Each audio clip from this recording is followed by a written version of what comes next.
So I recently figured out that a lot of authors read books on video like this, read parts or sections of their book in order to, I guess, promote it.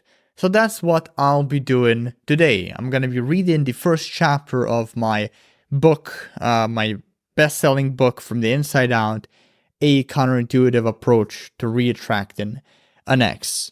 So with that being said, I guess let's get right into it. And of course, if you like the book, you can buy it on my website, maxjancar.com. The Uncomfortable Reality.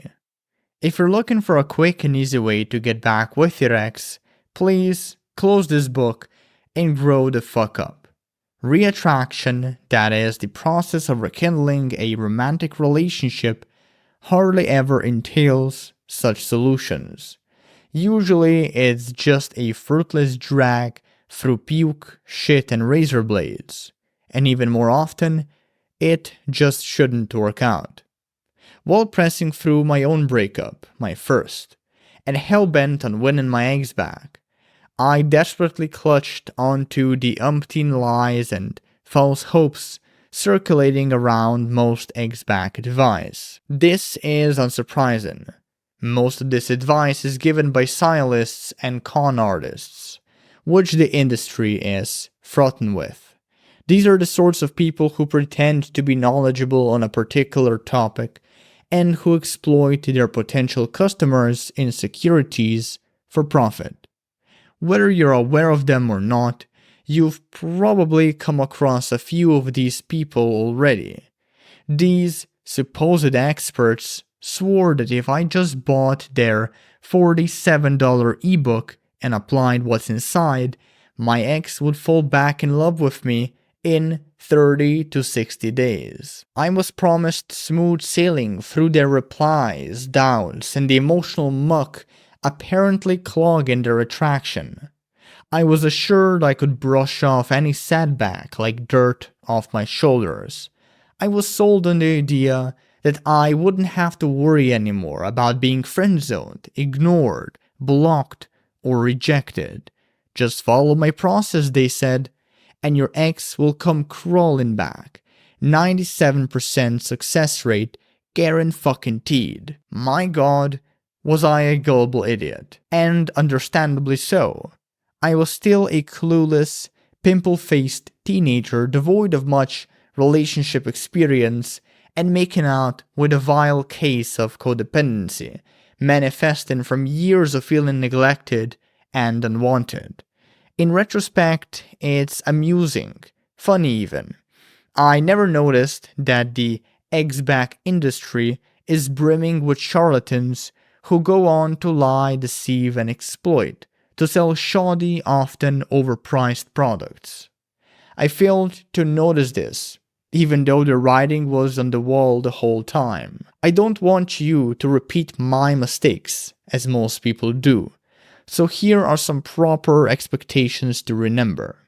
For one, if there were a tried and true way to get back with an ex, we as a society would have A.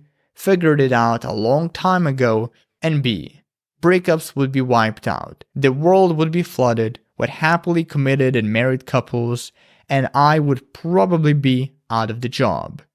The reality, however, is that regardless of what knowledge you amass and put to use, chances are you'll be unable to get back with your ex. And there is data proving this. According to a 3,000 plus participant study from Kevin Thompson of Ex Back Permanently, as well as my anecdotal findings from helping people with reconciliation for the last 5 years, only 30% of exes get back together. And only half of those 30% stay together. And whether or not in a healthy relationship is uncertain. The remaining half part ways shortly after reconciling. Why are the odds of mending a relationship so dismal? For one, because an average ex has already moved on before they even initiated the breakup. In fact, they've probably been plotting and planning it for weeks or months before they've actually pulled the plug. And it's throughout this mulling period that they were able to mourn the relationship, relinquish any attachment, and get over the other person.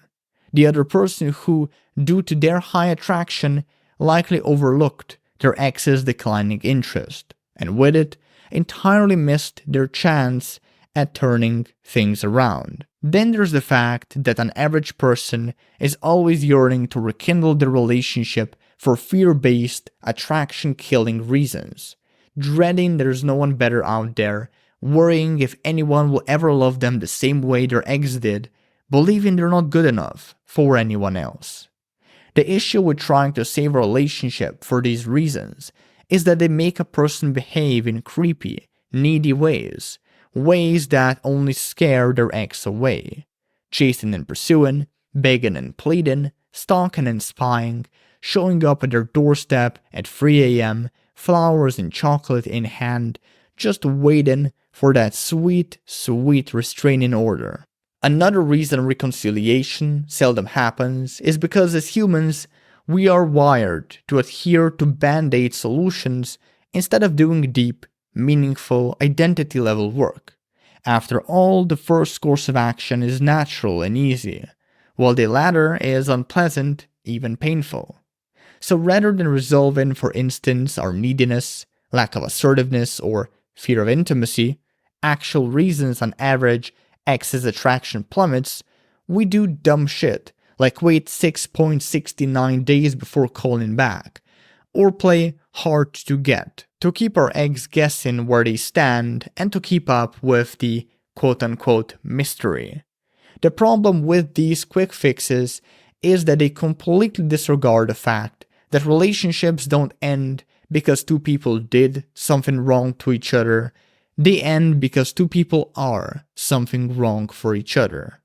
Thus, a fundamental change in both parties is required for a proper reunification. Talking of deep, identity-level changes, most people won't be able to realize theirs because they don't give themselves enough damn time. This is the last reason the odds of getting back with an ex are so low. People just can't help but rush things.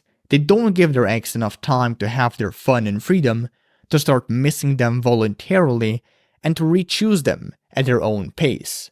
That, or they don't give themselves enough time to reflect on their dead relationship, address the incompatibilities and emotional issues that led to the breakup, and either resolve them or learn to manage them better.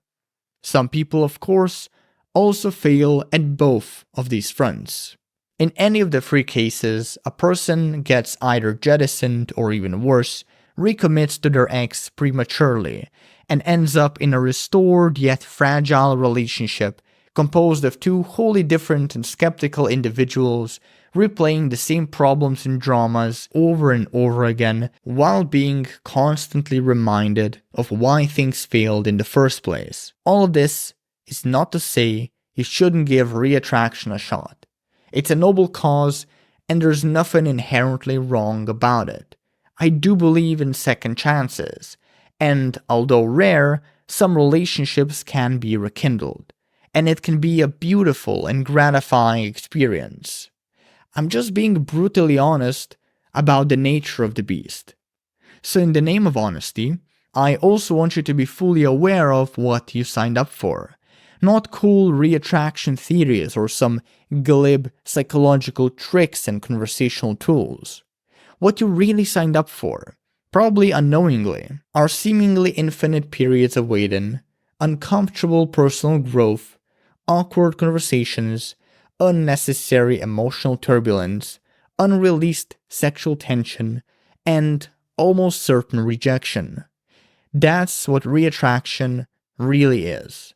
And anyone who tells you otherwise is selling you bullshit. So that was it, everyone. That was the excerpt, or like the first chapter of my book From the Inside Out. If you liked this, I guess, reading, go buy the book. I will link to it below this video. Buy it. See this shit? You wanna buy this shit. You wanna fucking buy this shit. Yeah, this book right here, it's gonna save your life. It's gonna save your relationship. It's gonna get your eggs back and it's gonna grow your dick for like 12 inches. get your copy to fucking day, and you know, guaranteed a life without any problems, a life of pure bliss and happiness and champagne orgies right here, bitches. Buy my book. Okay, this was fun. Bye bye.